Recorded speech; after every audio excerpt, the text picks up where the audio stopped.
안녕하세요. 저는 40대 주부입니다. 제가 시집 와서 시댁에서 겪었던 예상치 못했던 일을 이곳에 이야기해 볼까 합니다. 처음 시집 와서 시어머니께 인신공격을 굉장히 많이 당했는데요. 그런 시어머니께서 지금은 제게 잘해주시고 재산도 많이 물려주셨어요. 우리 시어머니께서 마음을 고쳐먹으신 일이 있었는데 그 이야기를 한번 해볼까 합니다. 저희 시어머니는 효를 굉장히 강조하시는 분이셨어요. 시어머니는 아들만 둘이신데요. 제가 큰아들과 결혼한 큰 며느리고 시동생도 결혼을 해서 중학생 아들을 키우고 살고 있습니다. 시어머니는 자식들이 효도하며 사는 게 당연하다고 여기시고 대놓고 바라시는 분이신데 이 때문에 아들 부부 내외를 좀 괴롭히시는 성향이 있으셨어요. 게다가 남을 좀 무시하는 성향까지 있으셔서 저에게 마음의 상처를 좀 많이 주셨어요. 저희 친정이 여유가 좀 없으세요. 아버지가 젊은 시절부터 열심히는 사셨는데 돈 버는 재주는 없으셨어요. 그리고 운도 좀 없으신 분입니다. 제가 어릴 땐 공장을 다니며 일하셔서 돈을 버시다가 모은 돈으로 사업을 시작하셨는데 사업을 시작한 지 얼마 안 되어서 IMF를 겪으면서 쫄딱 망하셨거든요. 그 후로도 돈 버는 걸로는 운이 안 트셨죠. 너무 힘들게 살 때는 정말 먹을 게 없어서 마지막 남은 라면 하나를 엄마와 나누어 먹은 적도 있습니다. 그때를 빼고는 간신히 엄마랑 저랑 암 굶기고 사는 수준이었어요. 돈이 없다 보니 집 한 채 마련하실 여유도 없으셨죠. 그래서 지금도 월세집과 전세집을 오고 가며 살고 계세요. 제가 결혼할 때까지도 방 2개짜리 저렴한 전세집에서 지내셨습니다.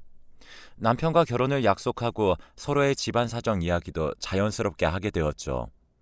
저희 시어머니도 남편에게 저희 집이 어떻게 사는지 물으셨나 봐요.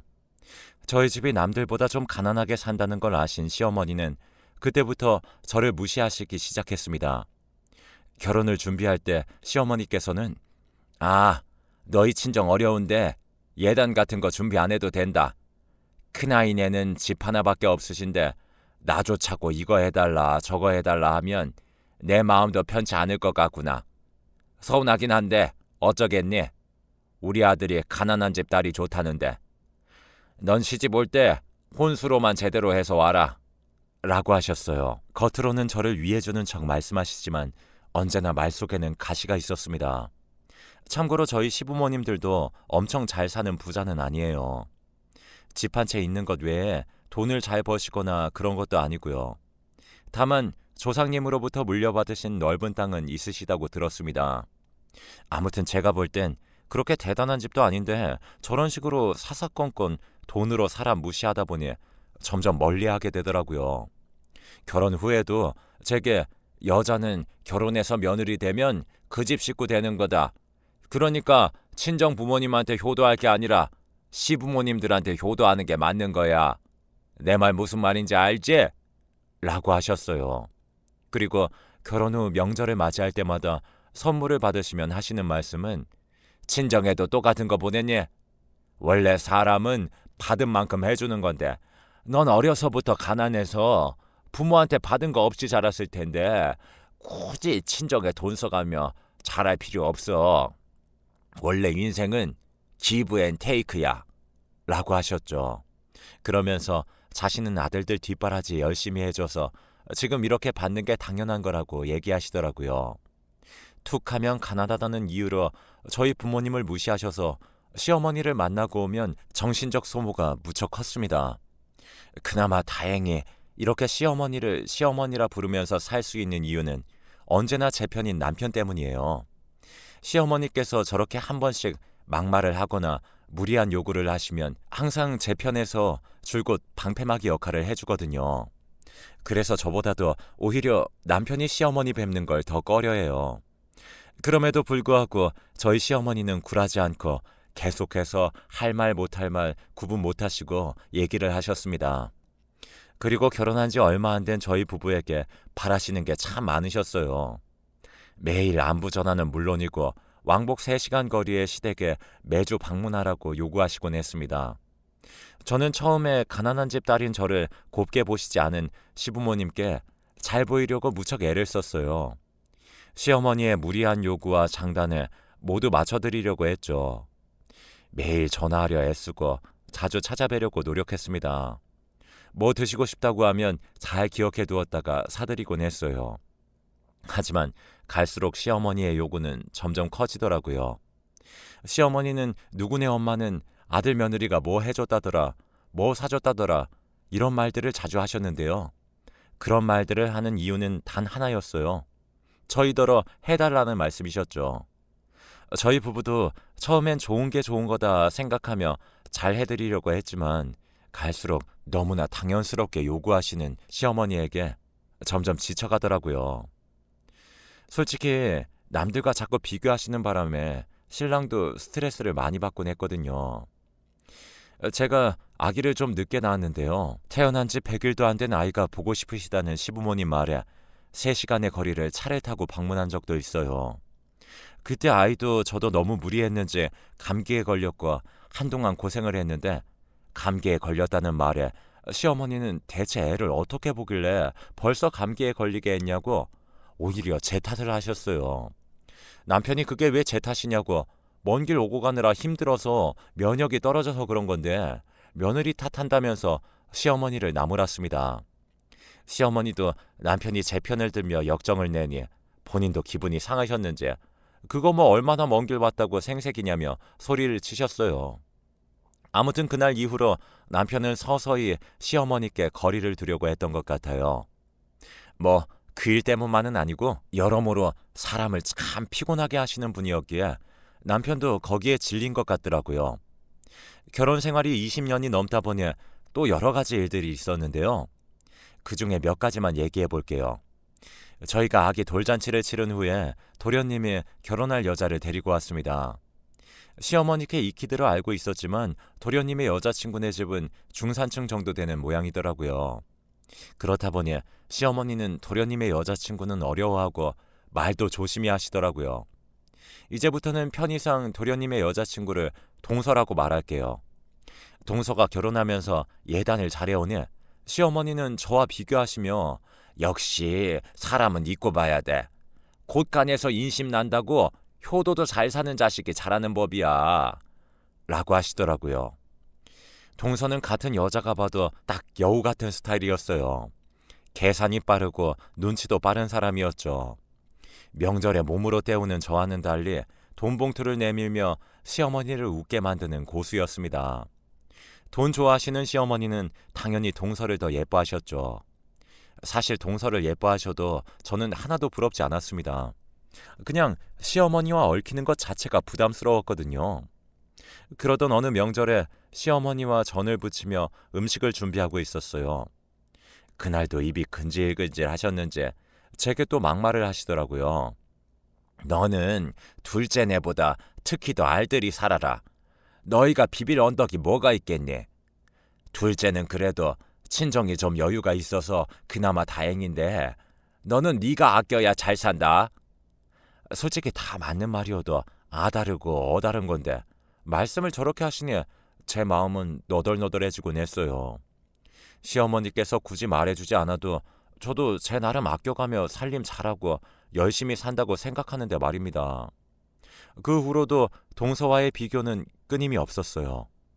시어머니께서 저렇게 말씀하셔도 어차피 명절이나 생일 그런 행사가 있을 때만 보이니 한 귀로 듣고 한 귀로 흘리며 살았습니다. 저는 큰 소리 내고 싸우는 걸 싫어하는 성향이에요. 보통 기분 상하는 일이 있어도 그냥 넘어가는 게 상책이다 생각하고 사는 사람입니다. 그래서 시어머니의 막말에도 잠자코 참아왔던 것 같아요. 그런데 하루는 저도 참지 못하고 터져버린 일도 있었습니다. 저희 친정아빠가 위암에 걸리셔서 걱정스러운 마음으로 하루하루 살던 때였어요. 다행히 지금은 다 나아서 좋아지셨는데 그 당시만 해도 아빠 상태가 얼마나 심각한지 알지 못했던 때였고 수술을 기다리던 시기여서 노심초사하고 있었죠. 그런데 시어머니께서 전화하셔서는 제게 에고 너희 아버지는 돈도 없는데 몸까지 아프면 어쩌자는 거야. 꼭 힘들게 사는 사람들이 힘든 일만 생기더라. 아무튼 네가 마음고생이 많겠네. 이럴 때일수록 밥 잘 챙겨 먹어야 돼. 너 입맛 없다고 우리 아들까지 굶기면 절대 안 된다. 그나저나 우리 아들이 벌어온 돈 그 집 병원비로 들어가게 생겼네. 아휴. 라고 하시고는 본인 할 말만 하시고는 끊으셨어요. 이걸 위로라고 하시는 건지 불난 집에 부채질을 하시는 건지 너무 화가 나더라고요. 이날 처음으로 시어머니께 화를 냈습니다. 제가 할 말을 종이에 정리해서 적은 다음 시어머니께 다시 전화를 걸었어요. 그리고 종이를 보고 제 화난 마음을 가득 담아 읽었네요. 어머님, 저희 아버지 아프신 거랑 돈 없으신 게 무슨 상관이에요? 어머님은 돈이 얼마나 많으시길래 매번 저희 집을 그렇게 무시하세요. 저 위한답시고 말씀하시면서 저희 집 뒤로 돌려가는 거 제가 모를 줄 아셨어요? 제가 그동안 어머님 하시는 말에 얼마나 상처를 많이 받고 살아온 줄 아세요? 저희 부모님이 어렵게 사시는 건 맞지만 그래도 인성은 훌륭하신 분들이세요. 자식 걱정할까봐 위암도 위험이라고 속이실 만큼 자식 생각해 주시는 분들이라고요. 그런데 어머님은 저희 볼 때마다 돈 얘기에 예단이나 비교하시고 도대체 언제까지 그렇게 어른답지 못하게 사실 건데요? 뭐? 얘, 너 미쳤니? 이게 어디 시애미한테 제 얘기 끝까지 들으세요. 아직 다 못 읽었어요. 아무튼 자식한테 잘해야 자식도 부모한테 잘하는 거예요. 그리고 지금 어머님 건강하시다고 병든 우리 아빠 민폐인 것처럼 말씀하시는데 사람 일 어찌 될지 아무도 모르는 거예요. 인덕을 쌓아야 복을 받는다고 하는데 어머님은 인덕이 너무나 부족하시네요. 이렇게 사시는데 자식들이 효도하길 바라세요?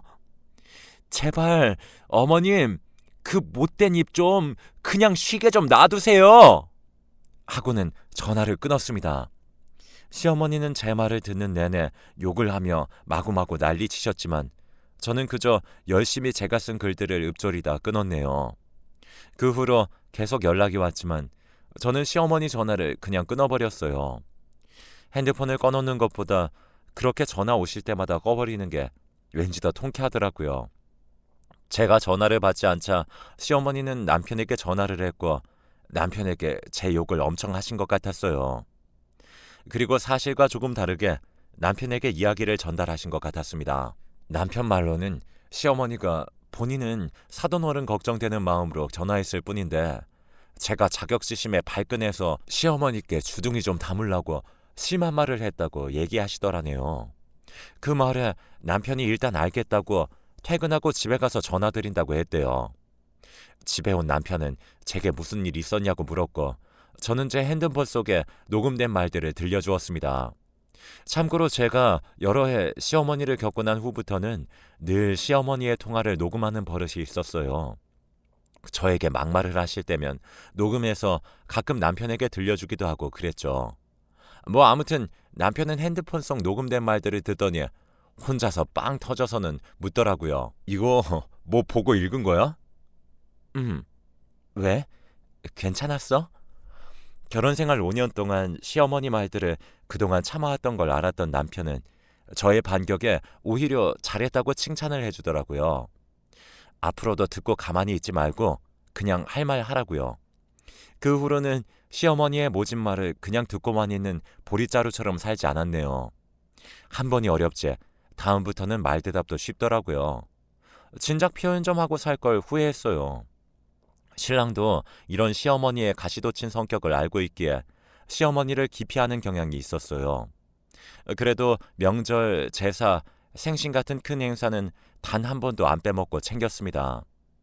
적어도 자식으로서 도리는 하고 살아야 한다고 생각했으니까요. 시댁에 방문할 때마다 단 한 번도 빈손으로 들어간 적 없었고 시어머니가 뭐가 몸에 좋다더라 하면 사다 드리고 건강식품도 자주 챙겨드렸어요. 시어머니의 환갑이 다가올 무렵에는 누구는 여행을 보내줬다더라 하시며 미국 관광 다녀온 시어머니 친구분의 이야기를 입이 마르고 닳도록 하셨죠. 저희 형편에 사실 미국 여행 보내드리는 건 어려워서 동남아 여행으로 대신 보내드리기도 했습니다. 시간이 지나면서 시어머니는 동서가 편해지셨는지 동서에게도 이것저것 요구하기 시작하셨어요. 그러면 동서는 종종 제게 전화해서 시어머니 때문에 힘들다고 하소연을 하곤 했어요. 저는 그랬냐고 하고 그냥 들어줄 뿐이었죠. 그렇게 지내다 저희 가족에게 큰 사건이 생겼어요. 그건 바로 저희 시아버지께서 동맥경화에 의한 심장마비로 갑작스레 하늘로 가신 일이었어요. 시아버지는 65세에 운명을 다하시고 시어머니를 홀로 남겨두신 채 떠나셨습니다. 시아버지께서 돌아가시면서 시어머니는 큰 상실감에 빠져 무척 힘들어하셨어요. 그래서 그런지 시어머니께서 고혈압에 당뇨를 앓고 계셨는데 수치가 많이 안 좋아지셨어요. 그래서 자식들에게 더 의지하려고 하셨습니다. 그러던 어느 날 자식들을 불러 모아놓고 시어머니께서 말씀하셨어요. 내가 지병도 있고 이제 혼자 살기가 어렵네. 네가 큰아들이니까 날 모셔야 하지 않겠니? 이젠 나도 집안일도 좀 쉬고 싶고 며느리 병수발 받으면서 살고 싶구나. 시동생 부부는 모시기 싫어하는 눈치였고 제 남편은 저를 보며 난감해하더라고요. 저는 남편과 상의 후 시어머니를 모시기로 했어요. 대신 어차피 모셔야 할 거면 서로 편히 지낼 수 있게 할 말은 하면서 살겠다고 했어요. 남편은 제게 당신이 어련히 알아서 잘하지 않겠냐고 하며 정말 고맙다고 했습니다. 그렇게 저와 시어머니와의 동거가 시작되었습니다. 쉽지 않은 길이었지만 어쩌겠어요. 큰아들과 결혼한 제 운명인가 보다 하고 받아들였죠. 시어머니는 지병이 있으시다고는 했지만 무척 기운도 넘치시고 겉만 봐서는 아주 멀쩡하셨어요. 기운이 넘쳐서 그런지 잔소리도 끊이지 않으셨죠. 저는 시어머니랑 잘 지내려면 할 말은 다 하면서 지내려고 했어요. 시어머니가 오시던 첫날에는 밥상을 잘 차려드렸는데요. 그 다음 날부터는 그냥 저희 가족 평소 먹던 대로 차려서 먹었습니다. 역시나 시어머니께서 반찬 투정을 하셨고 저는 시어머니께 당당히 말했습니다. 어머님, 저희 집에 손님으로 오신 거 아니잖아요. 그냥 드세요. 라고 했죠. 그 후에도 몇 번 반찬 투정을 하시면 어머님, 저는 어머님의 개인 요리사가 아니에요. 제가 집에 식재료 상하지 않게 따져가며 밥 차리는 건데 어머님이 드시고 싶은 거 있을 때마다 해드릴 수는 없어요. 정 그렇게 드시고 싶으시면 어머님이 직접 장 받아가 해서 드세요. 대신 다음에 장 볼 땐 어머님이 좋아하시는 거 말씀해 주시면 그걸로 준비할게요. 라고 했습니다. 그리고 집안일도 온전히 저 혼자 하지 않고 어머님께 분담해 드렸습니다. 제가 화장실 청소하는 날엔 어머님께 설거지를 부탁드렸어요. 물론 불평불만 가득하신 얼굴로 설거지를 해주시긴 했지만 그래도 저희 가족 다 같이 잘 지낸다고 생각했습니다. 그런데 시어머니 마음은 또 그게 아니었나 봐요. 동서에게 전화를 해서는 제 흉을 보신다는 사실을 동서를 통해 은연중에 알게 되었습니다. 원래 남 흉보기를 좋아하는 시어머니라서 예상은 했는데 그래도 사실을 확인하니 기분이 상했지만요. 저는 대놓고 시어머니께 어머님, 저희 집에서 지내시는 게 많이 불편하세요? 어머님이랑 하루 이틀 살고 말 것도 아닌데 제가 어떻게 어머님을 손님 대하듯이 매번 챙겨드릴 수가 있겠어요. 어머님도 저희 집에 하루라도 빨리 적응하시는 게 좋지 않을까요? 그리고 어머님이 어떻게 생각하시는지 모르겠지만 제 딴에는 많이 노력하고 있는 거예요. 그러니까 어머님도 좀 더 너그러이 봐주시면 좋겠어요. 그렇게 할 말하면서 살던 어느 날 1년의 시간이 흘렀을 무렵 시어머니께서 짐을 싸서 동서내로 가셨어요. 시아버지 살아생전에 시할아버지로부터 물려받은 땅이 있는데 동서 앞에서 어떤 이야기를 하며 그곳 시세가 얼마나 한다는 등 그런 얘기를 했나 봐요. 그리고 덧붙여서 나 죽으면 모든 재산은 나 잘 모시는 자식한테 주고 갈 거다 라고 하셨대요. 그 말에 동서가 시어머니를 동서내로 모시겠다고 했나 봐요. 시어머니는 동서 말에 옳다구나 하고 얼른 짐을 싸서 나가신 거였죠. 저와 남편은 너무 황당했는데 동서가 모신다니까 그냥 그러려니 했어요. 시어머니는 동서내로 간 이후 며칠간 제게 매일 전화를 해서는 동서내에서 대접받는 자랑을 하셨습니다. 큰애야, 여기서는 내가 아주 대접을 잘 받고 지낸다. 어제는 작은애가 내가 좋아하는 소갈비찜을 해줬지 뭐니? 이게 얼마 만에 먹어보는 고기인지 너무 맛있어서 잔뜩 먹었더니 오늘은 한 끼도 안 먹어도 살겠구나. 그러니까 내 걱정은 하지 말라고 전화했다. 동서가 잘해준다니 다행이네요. 그런데 어머님, 당뇨 관리하시면서 적당히 드세요. 아무튼 어머님 잘 지내신다니까 저도 마음이 놓여요.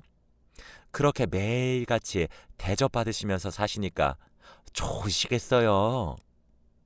동서 칭찬하는 시어머니의 속내를 제가 왜 모르겠어요. 동서를 칭찬하며 제가 그동안 못해줬다는 얘기를 하시는 거였죠. 그렇게 전화를 끊기를 여러 번 했는데 어느 순간부터는 시어머니의 전화가 뜸해졌습니다. 오히려 동서에게서 전화가 자주 왔죠. 내용인즉슨 힘들어 죽겠다는 이야기였네요. 형님네 계실 때도 시어머니 저러셨어요? 노인네가 늙어서 먹고 싶은 게 왜 이렇게 많은지 모르겠어요. 어제는 해물찜, 오늘은 갈비찜, 내일은 삼계탕. 아주 돌아가면서 밥상 차리느라 허리가 휜다니까요. 동서가 정말 대단하네. 나는 그렇게 매일 차려드리면 내가 오래 못 버틸 것 같아서 그냥 우리 먹던 대로 차려드렸어. 그래서 어머님이 우리 집에 계시는 거 싫어하셨나 봐. 그래도 동서가 그렇게 잘해준다니 정말 고맙네. 앞으로도 부탁해. 그렇게 한참 동서의 하소연을 들어주고 전화를 끊었어요. 그 후로도 동서는 자주 전화를 해서 하소연을 하곤 했습니다. 그런데 어느 날부터는 시어머니로부터 전화가 오기 시작했어요. 그러던 어느 날 외국에서 사시던 시백부님이 한국으로 들어오시게 되었다는 이야기를 전해 들었어요. 백부님께서 시어머니를 보러 동선에 방문하게 되셨죠. 오랜만에 가족들이 모여서 같이 식사도 하고 담소도 나누었습니다.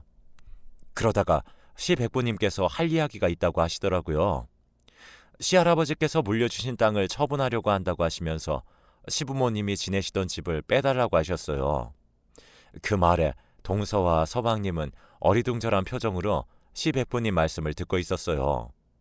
알고 보니 그 땅의 주인은 시어머니가 아니라 바로 시백부님이었고 시할아버지가 애초에 땅을 물려준 사람은 시아버지가 아닌 시백부님이었던 거죠. 그런데 시어머니는 자식들이 자신을 모시게 하려고 일부러 땅과 집이 어머님 재산인 것처럼 속이신 거였어요.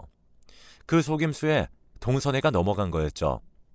동서와 서방님은 표정 관리가 안 되는지 불만 가득한 표정이었고 시어머니는 동서와 서방님의 눈치만 열심히 보시더라고요. 시어머니께서 저희 집에 오셔서 지내시는 동안 어차피 자식들과 같이 살 거면 기존에 지내던 집을 세를 주던지 정리를 하시던지 하라고 했었는데 시어머니가 짐도 그대로 놔둔 채 정리를 안 하시던 이유를 그제야 알 수가 있었습니다. 자신의 소유가 아니니 정리를 할 수가 없었던 거였죠. 그리고 원래 지내시던 집을 시백부님께서 해외로 나가시면서 저희 시부모님께 집 관리 좀 부탁한다며 집을 시세보다 아주 싼 가격에 세를 놓고 가신 거였어요. 시부모님이 자식들에게 재산 물려받은 이야기를 자세히 해주신 적도 없고 그 땅과 집이 자신들 것인 것처럼 말씀을 하시니 당연히 자식들도 그런 줄 알았던 거죠. 시백부님께서는 호텔에서 지내시면서 재산을 정리하시겠다고 하시고는 인사를 하고 가셨습니다. 시백부님이 돌아가시고 3일쯤 지나서부터 시어머니의 죽는 소리가 나오기 시작했어요. 그네야 잘 지냈니?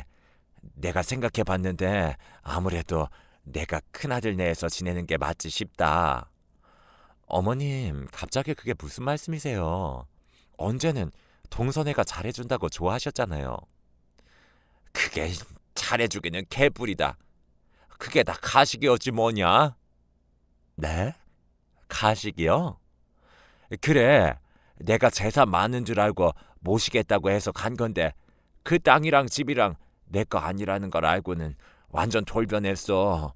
작은 며느리도 나한테 쌀쌀맞게 대하고 작은 아들도 이제 막 나 무시하고 그런다. 게다가 손주 녀석은 할머니 냄새 난다고 같이 살기 싫다고 그러고.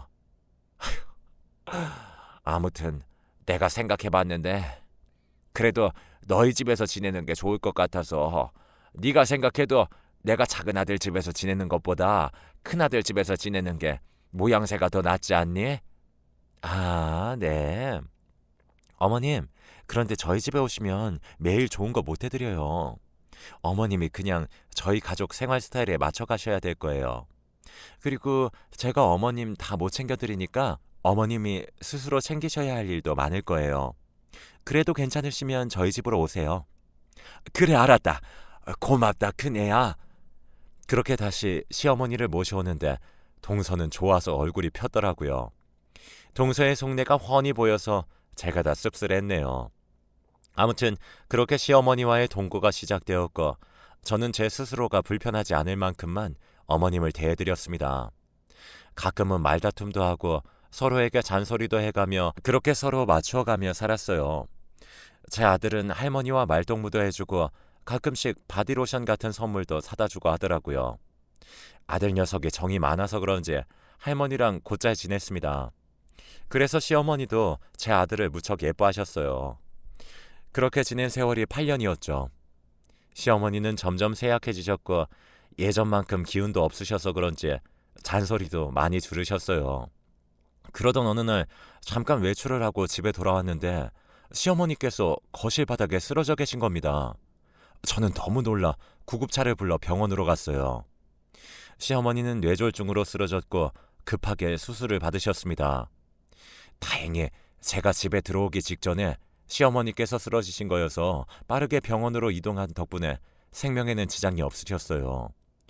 회복실에서 시어머니를 보는데 어찌나 눈물이 많이 나오던지 모르겠습니다. 함께한 세월이 길다 보니 그동안 미운 정, 고운 정이 다 들어버렸나 봐요. 저한테 못되게 구셨어도 시어머니께서 돌아가실 뻔했다고 생각하니 마음이 너무 아팠습니다. 시어머니는 어느새 깨어나 울고 있는 저를 보시고는 제 손을 잡아주시더라고요. 그 후로 시어머니는 약간의 마비 증상이 와서 재활치료를 받으셨어요. 제가 차로 매일 모셔다 드리며 치료를 이어갔죠. 시간이 지나면서 어머님은 다시 일상생활이 가능하실 만큼 몸이 좋아지셨어요. 그 후로 제가 외출할 때면 종종 어머님께 전화를 해서 잘 계신지 확인하게 되더라고요. 햇살이 참 좋은 어느 봄날이었습니다. 시어머니께서 저와 남편을 불러서는 할 말이 있다고 하시더라고요. 내가 이젠 요양원에 들어가야 할 것 같다. 나이가 들어가니 점점 힘도 붙이는 것 같고 요양원에 가면 친구도 사귈 수 있다는구나. 엄마, 요양원이라뇨? 저희 집에서 지내시는 게 불편하신 거예요? 불편한 게 아니라 내가 이젠 요양원에 들어갈 나이가 된 것 같아서 그러지. 사실 전에 수술 받고 나서부터는 몸도 점점 기운이 없어지고 그러네. 아무래도 요양원에서 건강관리 받으면서 사는 게 나한테도 더 좋을 것 같아서 그래. 알겠어요. 엄마가 하고 싶은 대로 하세요. 대신 요양원에 가셨다가 영 아니다 싶으시면 다시 돌아오시고요. 아셨죠? 그래, 고맙다. 시어머니는 요양원에 들어가기로 마음을 먹으신 것 같아 저와 남편은 요양원 비용을 고민하기 시작했어요. 남편이 300만 원 남짓 벌어오는 돈에서 요양원 비용이 대략 100만 원 정도 들어가니 저희는 빠듯하게 생활을 해야 했죠. 마음은 좋은 곳에 보내드리고 싶지만 저희 생활이 넉넉지가 않아 돈 때문에 고민을 하다가 동선애를 만나서 함께 의논해 보기로 했어요. 엄마가 요양원 들어가고 싶으시다는데 내가 알아보니 한 달에 100만 원 정도는 들어가는 것 같아. 이것도 그나마 저렴한 곳 알아본 거고 내가 사정이 여유가 있으면 혼자서 부담하겠는데 아무래도 비용이 좀 부담스럽네. 그래서 반씩 나눠서 내는 게 어떨까? 아니 형, 이제 와서 요양원 비용을 대달라니. 돈 얘기가 나와서 하는 말인데 솔직히 형도 알고 있었던 거 아니야? 알긴 뭘 알아. 그 땅이랑 집 엄마 거 아니라는 거 이미 다 알고 있었던 거 아니냐고. 다 알고 있으면서 일부러 내가 엄마 모셔가는 거 보면서 속으로 나 비웃고 있었던 거잖아. 너 자꾸 말도 안 되는 소리 할래? 지금 엄마 요양원 얘기하는데 그 얘기가 여기서 왜 나와? 그러는 넌 엄마 모시고 간 이유가 재산 때문이었냐? 그래서 지금까지 꿍해서 명절에도 안 온 거냐고. 형이 원래 엄마 모셔야 하는데 잘 못 모시니까 내가 모신 거잖아. 너희 형수 앞에서 그딴 소리나 하고. 너희 형수가 엄마한테 얼마나 잘했는데 못 모셨다는 막말을 하냐? 당장 사과해. 서방님, 말 참 섭섭하게 하시네요. 어머님 동선회에서 1년 겨우 사시다가 저희 집에서 10년을 같이 사셨는데 못 모셨다니요. 오히려 동서내에서 잘 모셨으면 1년만 사시다가 나오셨겠어요? 그리고 동서, 어머님 모시는 동안 나한테 전화해서 어머님 때문에 힘들고 짜증난다고 했어 안 했어? 그래놓고 내가 다시 모셔갔을 때 전화 한 통 없었지? 그건 어머님이 제멋대로 짐 싸서 나가신 거잖아요. 그게 지금 내 탓이라는 거예요? 너 지금 요양원 비용 되기 싫어서 이러는 거야? 그런 거면 그냥 돈 내기 싫다고 말해. 왜 엄한 재산 얘기에 너희 형수 노고까지 무시해가면서 형제간에 싸움 붙이려고 하냐? 여보, 일어나. 가자. 서방님 정말 너무하시네요. 서방님 낳아주고 길러주신 분이에요. 저희도 서방님네 돈 필요 없으니까 서방님한테 어머님 돈 문제로 앞으로 연락할 일 없을 거예요. 동서도 그러는 거 아니야, 정말. 그렇게 어머님 요양원 보내드리려다가 형제지간, 동서지간에 싸움만 하고는 우울한 마음으로 집으로 돌아왔습니다. 참 다행인 것은 그날 시어머님은 집에 계시라고 하고 저희끼리만 모인 일이었죠. 저는 남편에게 그냥 우리끼리 요양원 보내드리는 걸로 하자고 이야기하고 어머님이 요양원 들어가시는 대로 제가 아르바이트를 구해보겠다고 했어요. 남편은 제게 미안해하고 고마워했죠. 그런데 그때 저희 시어머니께서 저희 방문을 열고 들어오시더니 지금 무슨 얘기를 하는 거냐고 하시더라고요. 저희가 요양원 비용 마련하는 계획을 세우는 이야기에 시어머니는 저희에게 급히 뭘 가져와 내미셨어요. 그건 다름 아닌 세월의 흔적이 묻어있는 통장이었습니다. 돈을 왜 너희들이 구하니? 10년이나 나를 모시고 살았는데 요양원 비용은 내가 마련해야지. 그리고 사실 나 돈 한 푼 없는 노인이 아니다.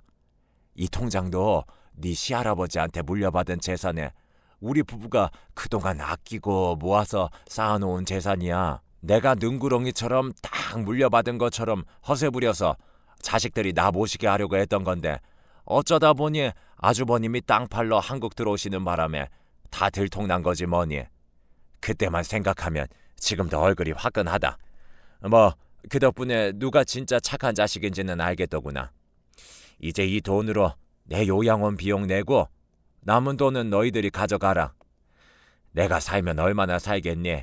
인생사 다 공수래 공수거다. 그동안 내가 너한테 한 맺히게 한 게 있거든.